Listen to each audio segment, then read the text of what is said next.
What's up guys, how's it going? MikeTheTech here, and today I'm going to show you how to install the Windows Subsystem for Linux. Before you start, if you're watching this video, chances are you're not subscribed because 99% of you are not subscribed. And that's a pretty bad number, so if you like this one, be sure to click on that sub or thanks button below.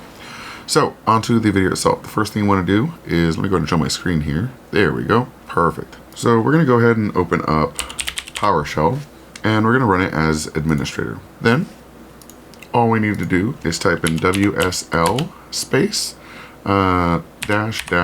install, and we'll press enter, and it'll start downloading the Windows Subsystem for Linux. So far so good, pretty easy. I'm gonna make this a little larger for you guys so you can see it better. You can make command prompt and PowerShell windows larger and smaller by holding control and using the middle mouse button to raise or lower the size, or the middle mouse wheel I should say. So this is completed, but I need to restart, so I'm going to go ahead and do that now. Alright, so we are back, and all we have to do is go back into PowerShell as administrator and choose which distribution we want to install. So what we basically want to do is, if we want to install Ubuntu, use that, but there actually is a way to get a list of available distributions, so you can choose which one you want from there as well. To do that, you're just going to type WSL and then -L for list, and then -O for online, and press enter. And here we have all the versions of Linux that we can install.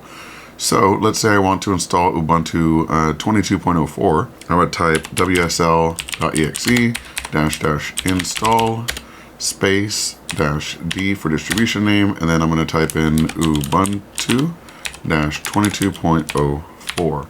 And if I press enter, it starts downloading. Let me go ahead and zoom in on that for you so you can see the command. The command's right here. wsl.exe --install -d Ubuntu 22.04, or any of these available online distributions. So we're gonna go ahead and wait for this to finish installing, and it will install and or run the distribution. So we can see here that we're in Windows Subsystem for Linux. So let's go ahead and set a Unix name, just say Mike, and let's set the password, and we're now logged into Ubuntu 22.04. Now let's say we want to actually run an app on here.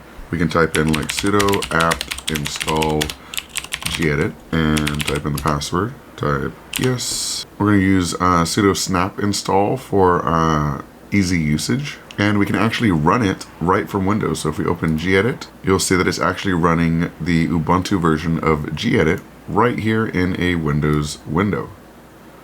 Pretty cool, right? Not only that, but it can actually allow GPU acceleration when using machine learning algorithms, and a lot of Linux binaries outside of machine learning algorithms actually support it as well. Now, if we go into the File Explorer, you'll actually notice on the bottom we now have a Linux icon. So if we open up the version of Linux we installed, we can access the file system for that as well, very easily right from within Windows. But yeah, that's it for this one. Thank you so much for watching, and let me know if you have any questions or comments in the comment section below. As always, have a good one. Peace. That's that digital guru with a modern day voodoo. The dude with the short fuse for ignorant minds. You can learn a thing or two about a new device. Unboxing kudos, we rock that pseudo administrative elevator command. We build it up or break it down in that virtual lab. From conversations to games to interviews with a broader view. He keeps it fresh, always brings something new. It's MikeTheTech, MikeTheTech, MikeTheTech, the architect, MikeTheTech, MikeTheTech, yeah, MikeTheTech, the architect,